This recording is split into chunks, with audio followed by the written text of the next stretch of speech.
My husband is getting promoted to department head, quite different from a high school grad like you, huh? She taunts me with those words, and inside, I can't help but feel disappointed.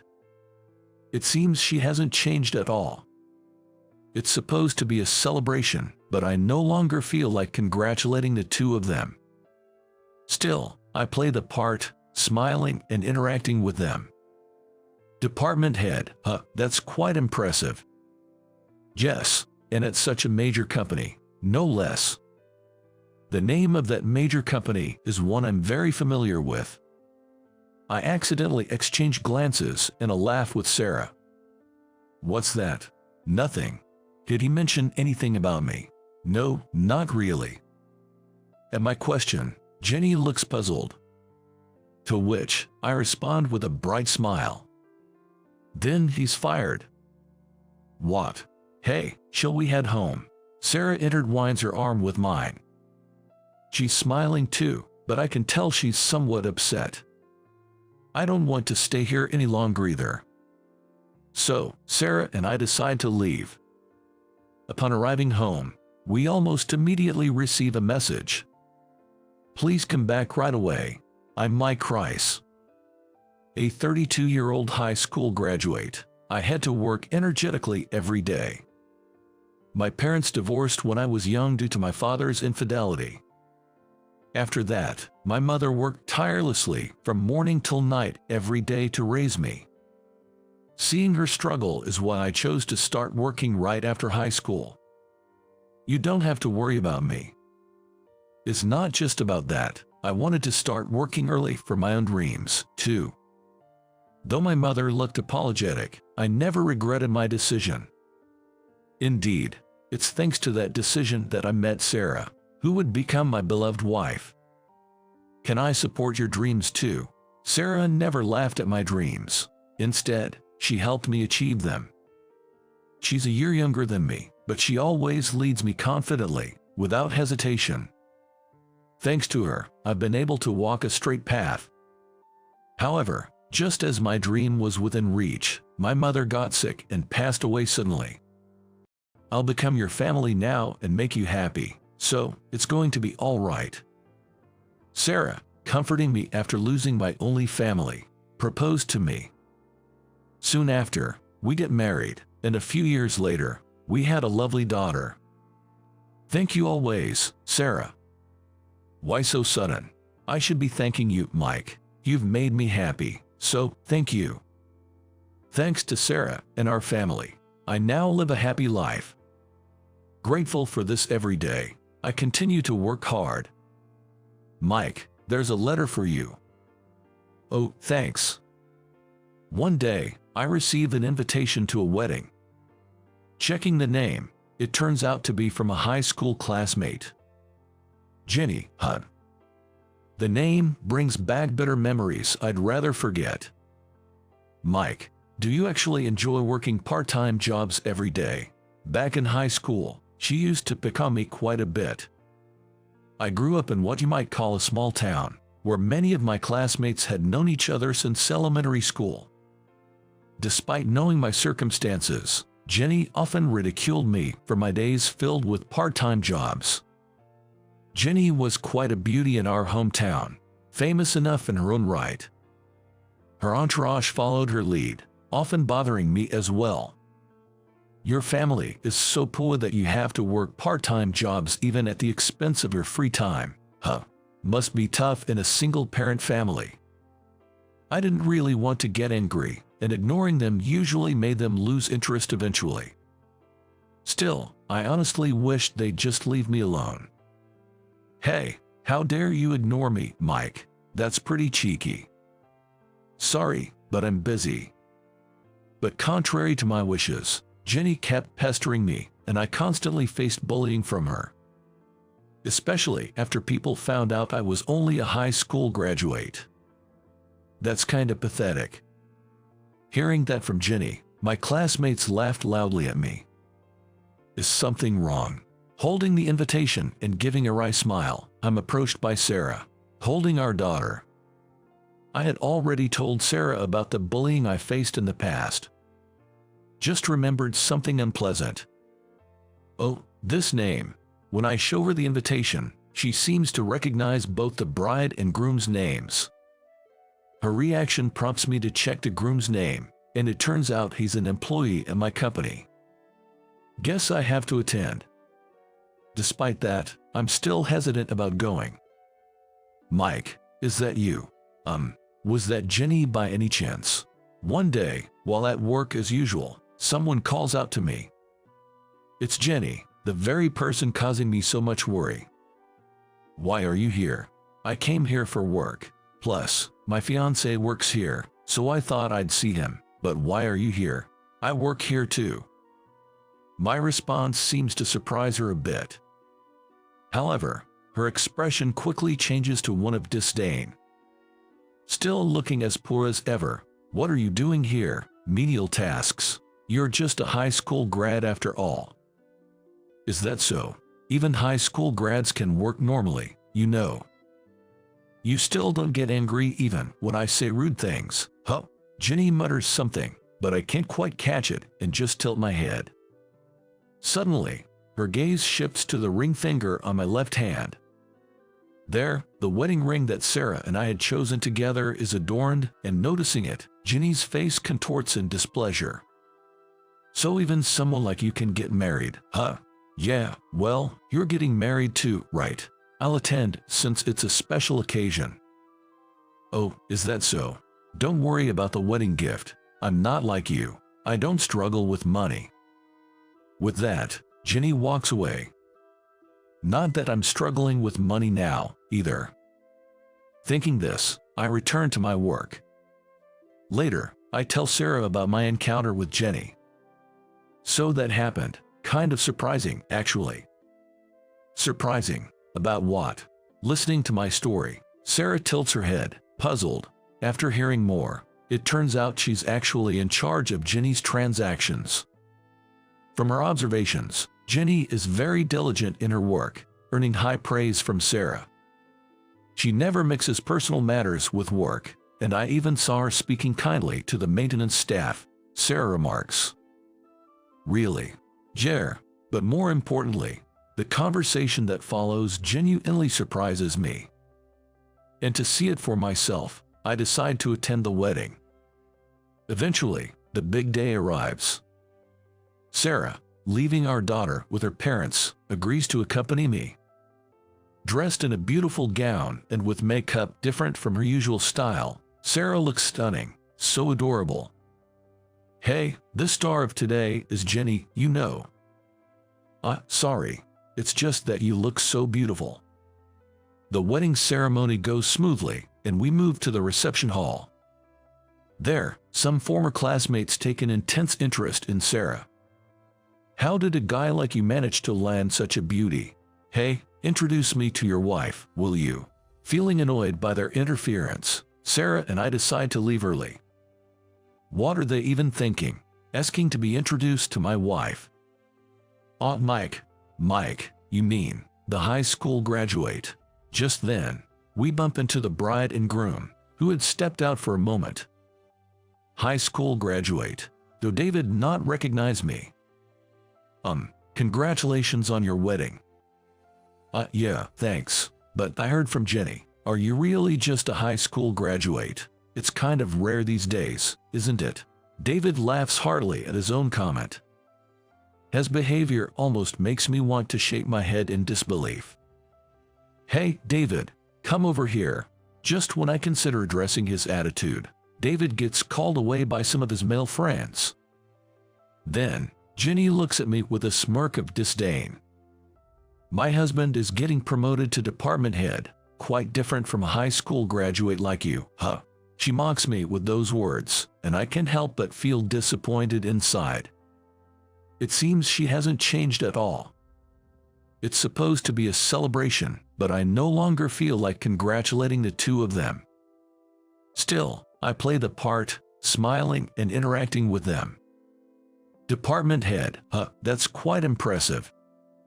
Yes, and at such a major company, no less. The name of that major company is one I'm very familiar with. I accidentally exchange glances and a laugh with Sarah. What's that? Nothing. Did he mention anything about me? No, not really. At my question, Jenny looks puzzled. To which I respond with a bright smile. Then he's fired. What? Hey, shall we head home? Sarah intertwines her arm with mine. She's smiling too, but I can tell she's somewhat upset. I don't want to stay here any longer either. So, Sarah and I decide to leave. I'm sorry for making you go through that. It's okay, let's go home and relax, just the two of us.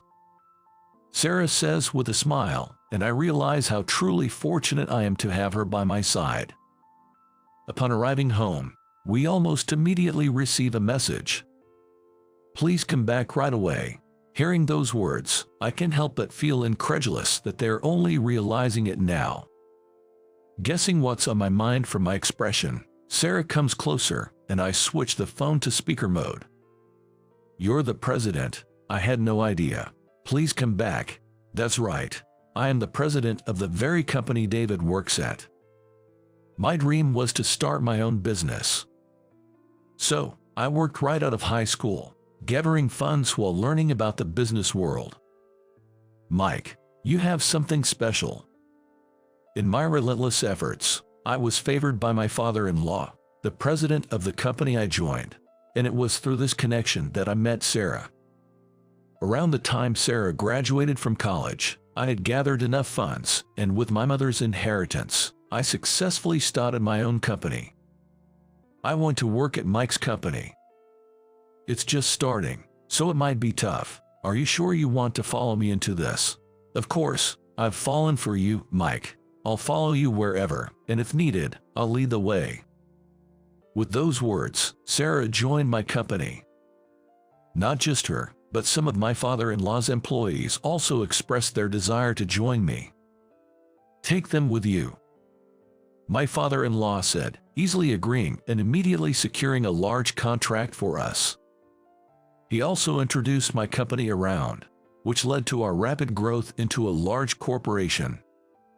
By the way, Sarah's brother, my brother-in-law, is set to take over my father-in-law's company. Now, David, only just realizing who I am, borrowed a senior employee's phone to make this call. Please, since I chased away President Rice, the other executives are glaring at me. As he begs, I wonder what to do. Then, my phone disappears from my hand. Sarah, who had quietly approached, now holds the phone. You thought we didn't know. What? No way. What's this? You said you're related to the president, and now you don't know him. And what else are you hiding? It seems they've also switched to speaker mode, as I can hear Jenny's voice. I told Hen about you hitting on me. In fact, David had previously made advances towards Sarah. But at that time, Sarah was already married to me. Despite that, he persisted, thinking she could be a valuable connection as the daughter of a company president. When Sarah went on maternity leave, she managed to cut ties with him as they hadn't exchanged personal contact information. After you couldn't see me anymore, you switched to her, saying you'd quickly rise in the company because you're related to the president. David had been planning a strategic marriage. I can't believe I employed such a liar. This is my oversight. We're breaking up. What? I won't marry a liar like you. Jenny's declaration causes a commotion on the other end of the line. Then, Sarah hangs up the phone. I'll take care of the situation with Jenny. Sure, I trust you'll handle it well. Leave it to me. Sarah gives me a reassuring smile, nodding in agreement. A few days after all that happened, while I'm working at the office, Sarah asks me to come to the reception room. Ah, Jenny, you're here. I'm really sorry for everything. When I arrive at the reception room, Jenny is there. She stands up and apologizes as soon as our eyes meet. First, I'm sorry for what happened during our school days. I'm sorry for making you feel bad because of me. Okay, I accept your apology, but can I ask you something? Why did you always bother me like that? Back in school, I actually liked you, Mike. Her unexpected confession takes me by surprise. According to Jenny, she was interested in me and tried to talk to me but couldn't be straightforward. Her awkwardness made it seem like she was bothering me. This led to misunderstandings and harassment from others, worsening our relationship. She had tried to stop them and clear up the misunderstanding, hoping to get along better with me, but it only resulted in more harassment. I shouldn't have bothered you when others misunderstood, and I was rude because I couldn't be honest and was conscious of others watching. I'm really sorry. Okay, I understand. And what about David? David has been absent from the company without notice since the incident. His immediate supervisor, Ethan, has been trying to contact him, but it seems he's been ignoring all attempts. The events at the wedding have spread throughout the company, making it an uncomfortable situation for him. We broke up. Jenny states clearly. She found out about Sarah and me being married before Sarah went on maternity leave.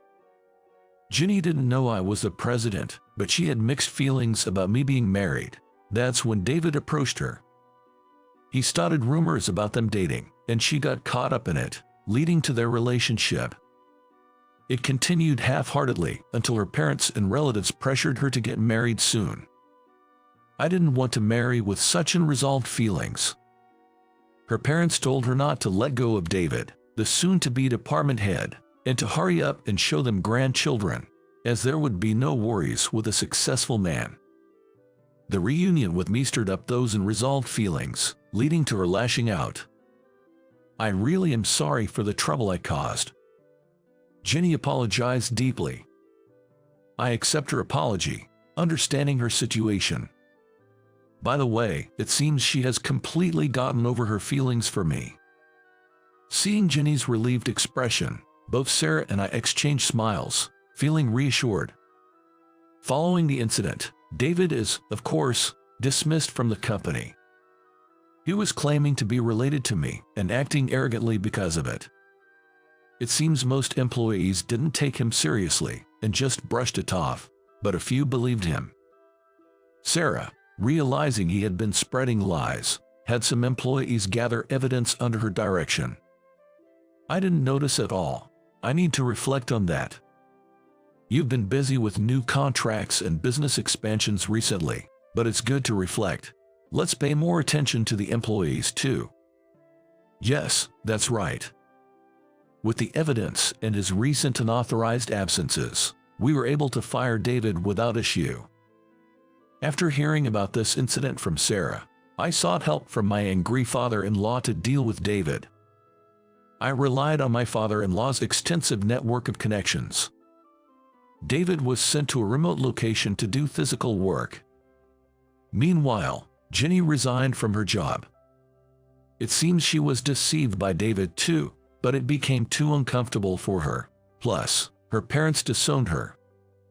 Her parents cut ties with her over the incident, saying she was a disgrace for not providing grandchildren and breaking off the engagement.